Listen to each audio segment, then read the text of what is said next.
Hey guys. Welcome back to another episode of Sip with Joy. Come on in. Happy Monday.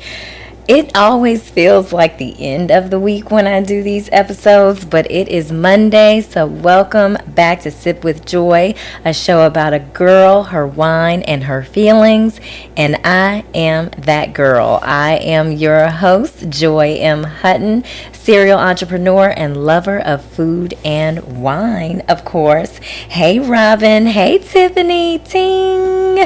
All right, so today, guys, I am drinking a Pinotage, all right? And you all have heard me speak of this wine before. It is from South Africa, and I can't wait to talk to you all about this on the Sip of the Day. It is my absolute favorite wine, so Pinotage, so write that down. My dad was like, we need to see the names of the wines, so here you go, Pinotage, right there.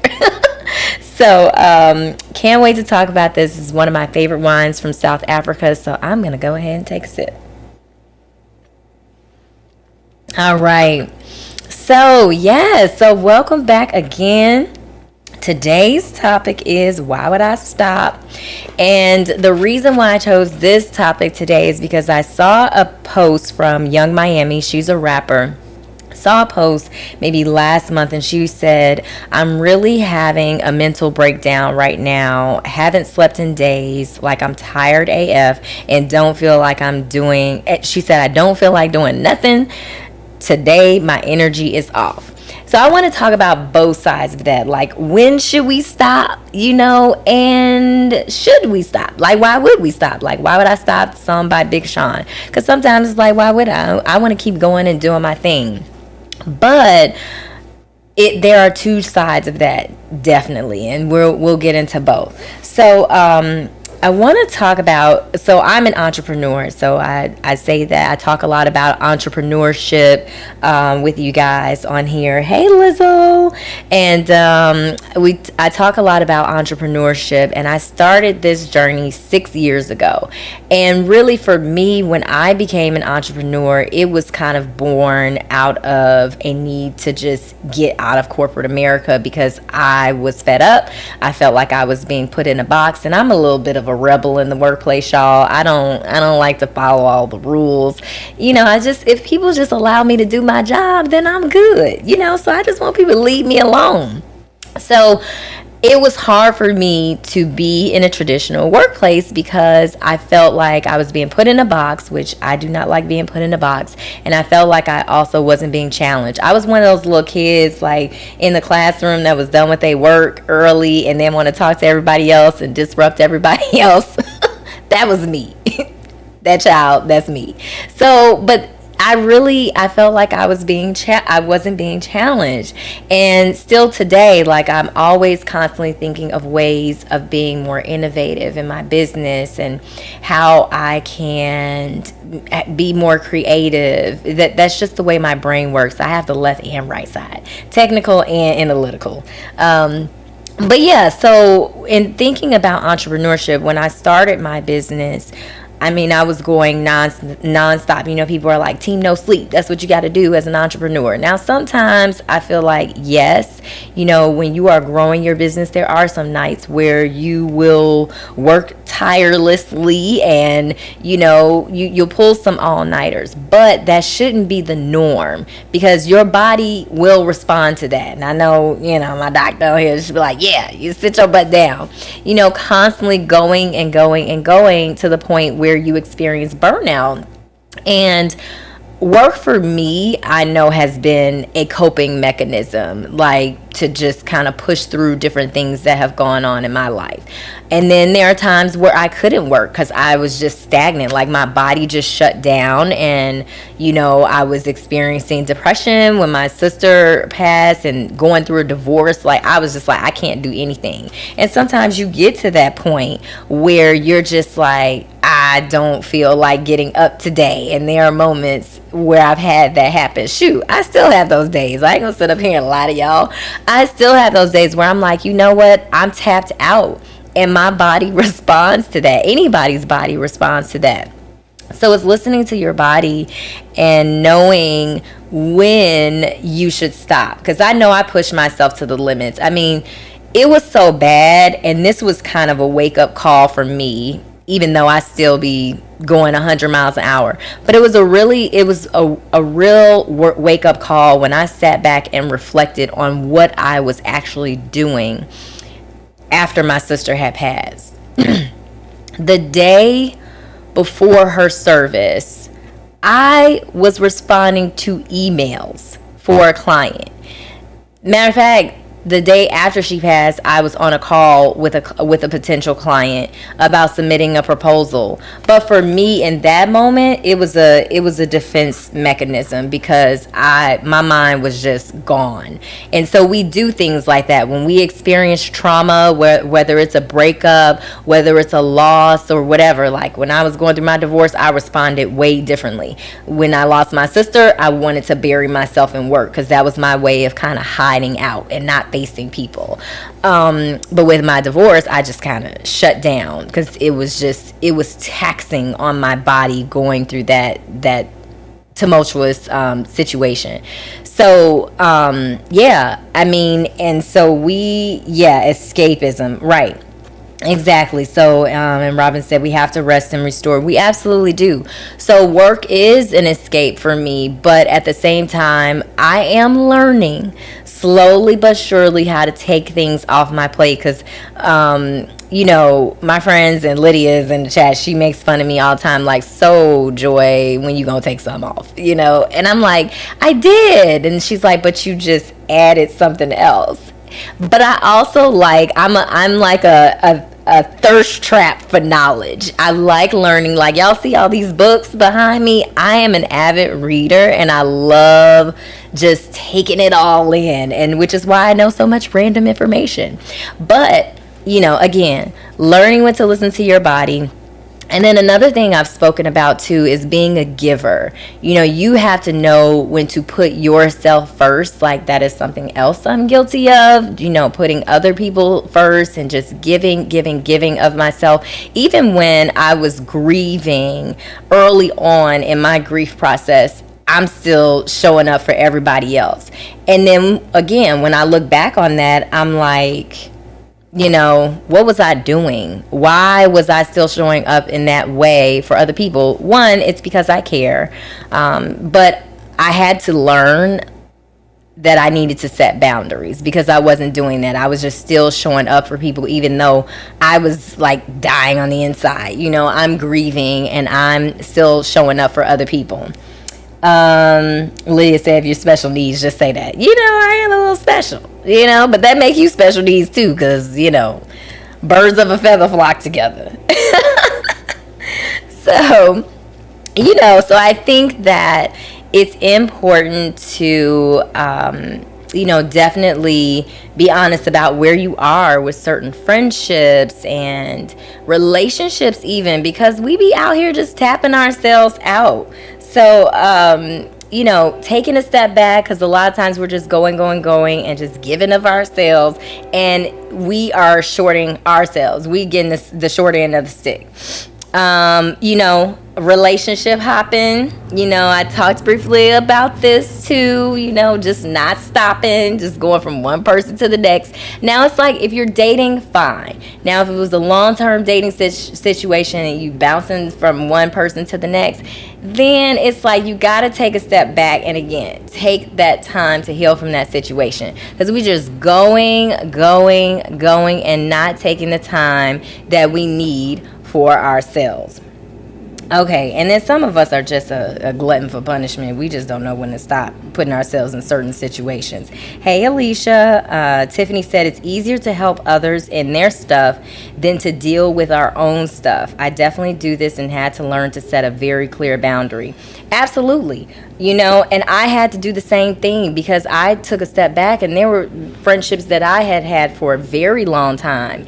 And my eyes were open to the fact that, Joy, you doing too much, and then when you do finally decide to step back, sometimes people are not okay with that and they respond negatively, but it's like, either we're going to be friends or we're not. Like, you are either on this growth journey, this journey of evolution with me or not, because I'm not the same person that I was 2 years ago. I'm not the same person I was 6 months ago. Like, I'm constantly evolving and recognizing what's good for Joy, and that is what we all have to do.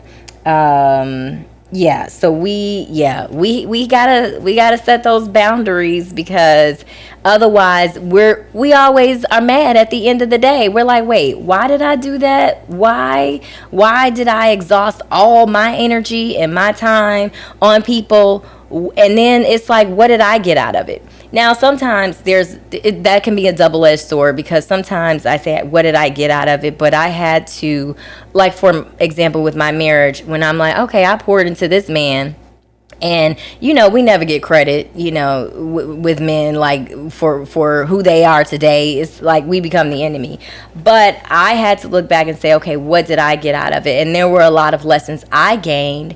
And I gained my freedom, got my freedom papers, so I gained that. But there were other lessons that I learned too, and there were also things that I learned about myself. And I'll never forget when I was going through my divorce, and I read something that says, what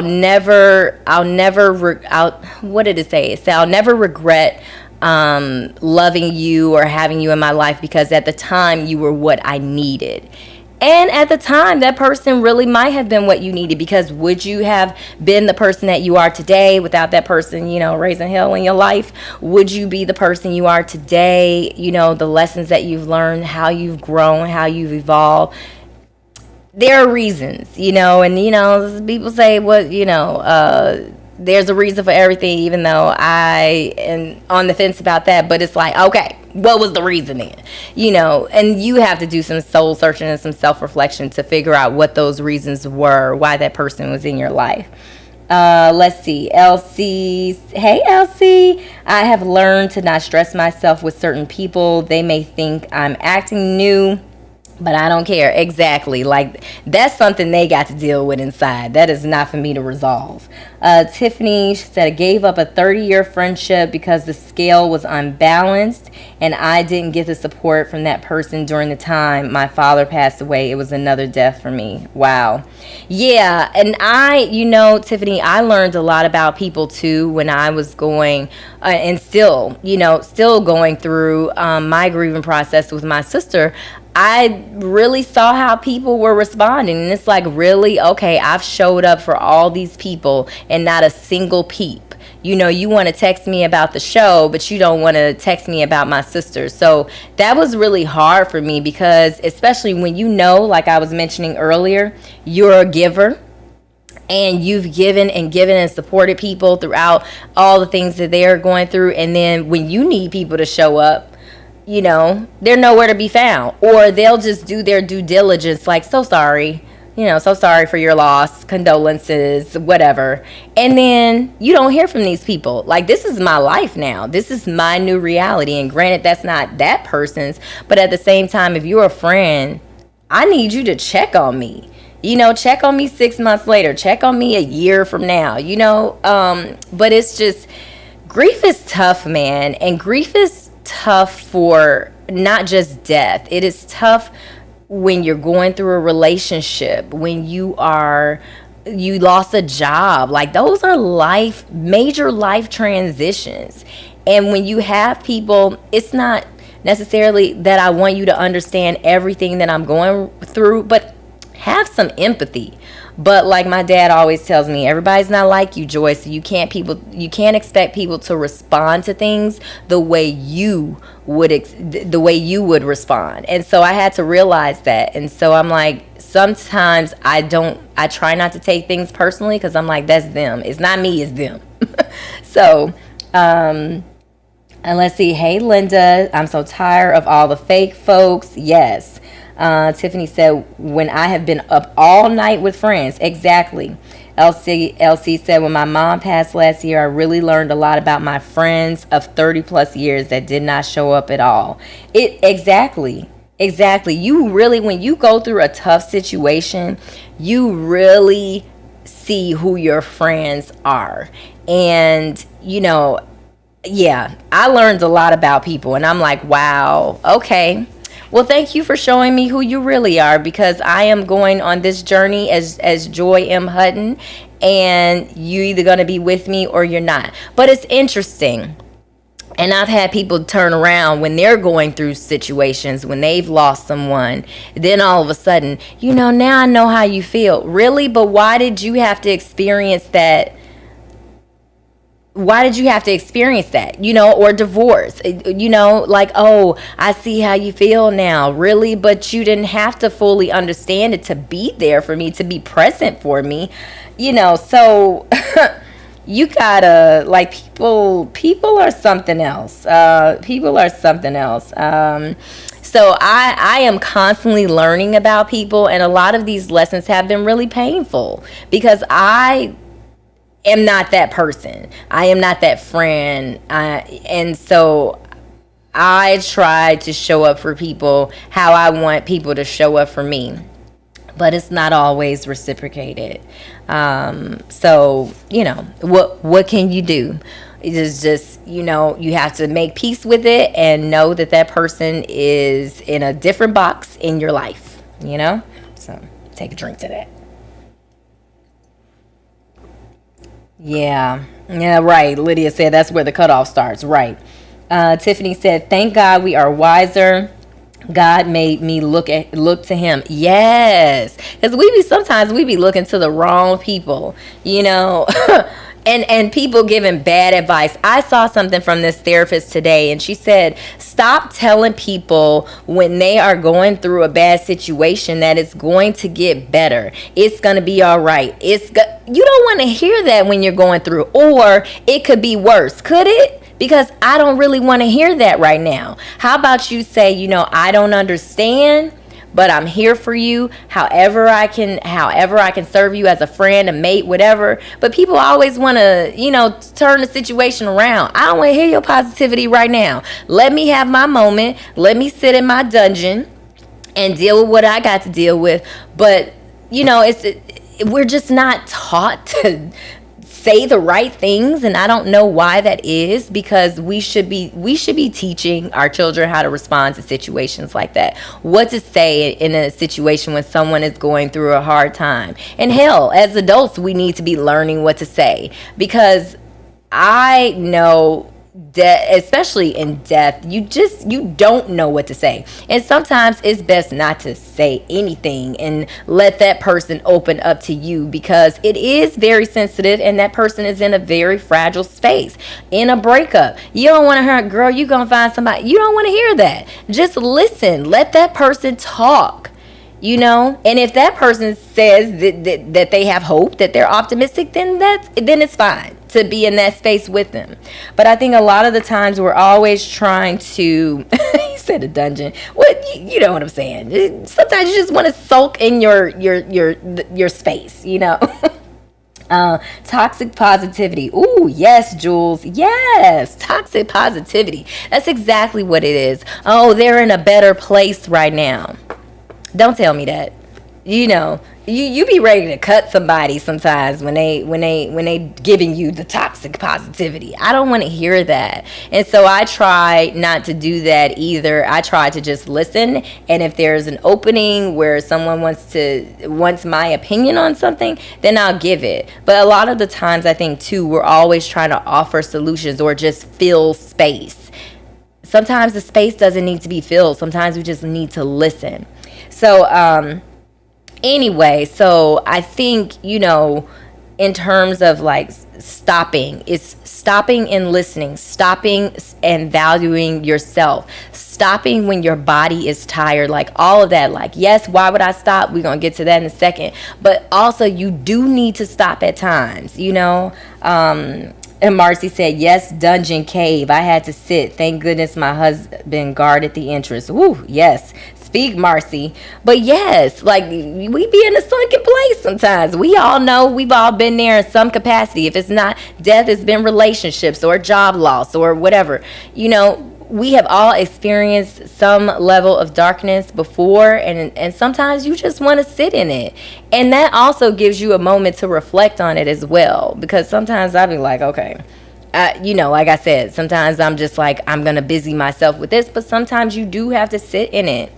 My therapist was telling me, when my sister passed, have you allowed yourself to feel? And you really do, even as painful as it is, because you don't want to feel that level of hurt. You have to let yourself feel what you're feeling, so it's not bottled up inside, because that will eat you alive, and you don't want that. So sometimes I have random outbursts. I'll be fine, ready to get on a Zoom call at 11 o'clock and just had an outburst at 10:55, but I had to let it out, because then if I'm sitting on a Zoom call like, oh God, I gotta go, let it out, and unfortunately, I've been out in the public and it just hits me, but you can't control it sometimes. Even though we want to put on a strong face, sometimes you just can't. And I think there's a misconception about strength and women, black women, especially black women in strength, how we have to be strong for everybody. Well, I don't always want to be strong. Yes, I have a great deal of strength, but I don't always feel strong, and I don't always want to be strong. Yes, I've been in all those places. Yes, Lizzle. Robin said, when you don't know what to say nothing, just be there and listen. Exactly. So, yeah. So, going in, y'all. I had a lot to say, clearly. Okay, so for this, What the Sip today, I don't know if you all have heard about Sanna Marin. She is the Prime Minister of Finland, and she was under fire for a night out with her friends on her own time. Now, she is the Prime Minister of Finland. She's not the Prime Minister of London, of the UK. It's Finland. So I don't know if you guys heard about that, but people are like, she shouldn't be out dancing and drinking with her friends. Why? Why should she stop? She's on her own time. She's not on the government's time. And I just feel like, again, we are put in a box so often. Now, if that was a man, nobody would care. Nobody would care what he's doing. We could give one of our former presidents who has been out there saying things about women's, private parts and stuff, and he's still allowed to run the country. But she's out on a night with her friends, and she's under fire for that. So it's interesting to see the reactions to that, because a lot of people are like, let her be that. Like, she's human. She's showing a human side of her. So, right. Linda said, why not? Again, folks need to mind their business. Exactly. Mind your business. She on her own time. So is she supposed to stay locked up in her house? Are you just not supposed to do anything? And I've had conversations with people about this, because even with me being on the show, and people want to put you in a box, like you're supposed to be this way and this way. Yes, I'm sophisticated, I'm a lady, I'm classy, but I can also turn up with the best of them, and I should be allowed to do that. But sometimes people put you in a box, and they don't want, they're like, she's a government official. So what you think these people are doing behind closed doors? They're doing worse than what she was doing. So I personally don't see a problem with it. Exactly. This double standard, Sharon. Exactly. It's a double standard, because if that was a man, no one would care. So I stand with Sanna Marin, okay? Because I'm like, do you? No, she was dancing. What is the crime? And even if she had a couple of drinks, she grown. She's not underage. She's grown, and it is on her time. So, exactly. She's human. And not only that, it's not affecting how she runs that country at all. Like, people are like, she's a great prime minister, she's strong on these particular policies. Day and night. Those are two different lives, okay? Marcy said those women living there better rise up and support her. It's about women living their life. Men hang with Jeffrey Epstein and nobody complained for years. Right. This is what I'm talking about. Like, people out here living their best life. Let them be great. She's doing her job. If it was affecting her job, then I would say, okay. Now, she out there doing cocaine. Now, okay, that's a different story. But she was out having a girls' night. You know, there should be no crime in that. All right, so I'm going to open up the lines. If anybody wants to call. Let's see, LC said, we all have some leaders who have done much worse than that. Exactly, that's what I said. Our former president was a whole mess. So don't even get me started. So yeah, 713-396-0277. If anyone wants to give a call. Wait a second, drink my wine. Yes, there have definitely been presidents that have done worse than that. I love pinotage, y'all. Okay, so if we don't have any calls, I'll get to the questions from the viewers today. I say y'all had some questions. He still is a mess. He really is. Okay. This is funny. So someone asked, do I drink wine every day? You know, I used to, but I calmed down. I drink socially now and on Mondays with Sip with Joy. But I don't drink wine every day. I used to have a glass. I was on my real Olivia Pope style nights. But I do not drink wine every day. Someone asked, do I want children? I do. We'll see what these 40-year-old eggs say in 2 years or one. We'll see. I do want children, though. I feel like I answered that question before, but yes. You said calm down. Right. Let's see. Where do you shop? You know, I like to shop at little random boutiques online so that I don't see people wearing the same clothes as me. I'm real particular about how I dress, but I like ASOS. I like Nasty Gal. Those are two of my favorite places to shop. And then, like I said, I find random boutiques that I shop at online. I don't even like Style Weed, but it takes like a long time to get your clothes. So if you want your clothes like tomorrow, and then I find little, cute things on Amazon too. Y'all don't sleep on Amazon now. The fashions are on Amazon. Okay. All right. Let's see. Do you think you can be friends with an ex? That's a good question. I think so. I mean, I am friends with some ex-boyfriends. And, I mean, obviously you have to put boundaries in place. But I think you can be friends with an ex. And, I mean, you all can chime in on that. But if you are in a relationship, you definitely have to put some boundaries in place. And that person that you're with has to know about that person from the beginning, because you can't be sneaking around talking to that person. It's like, okay, how cool are y'all? Because like, I'm not talking to these guys all the time. We talk every once in a while.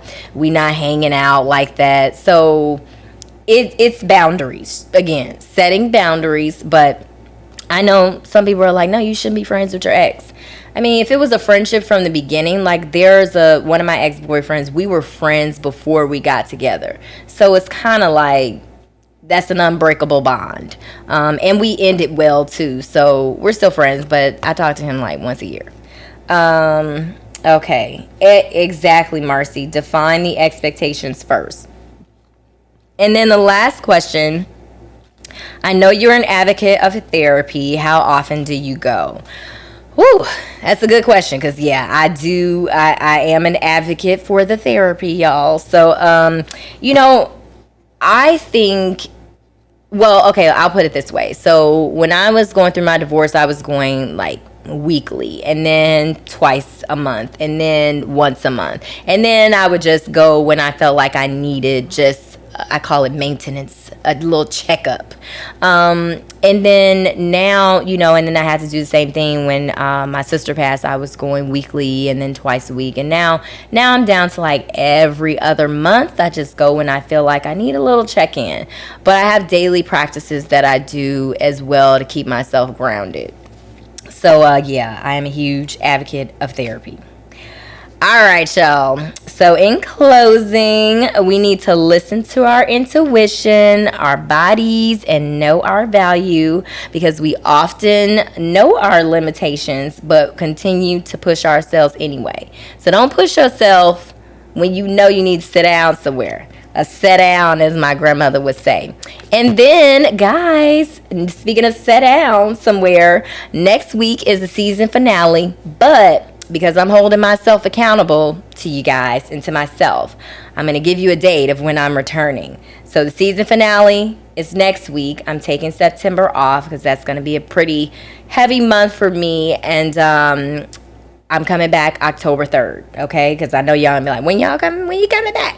So I'm coming back at the beginning of October. Going to take a little breaky break because why would I stop? We need to stop, So we need to take those breaks. So I'm going to take a little break and I will be back October 3rd. But next week is the season finale. So I'll see you guys next week at 7. And don't forget to keep sending me more questions. I love y'all and I'll see you next week.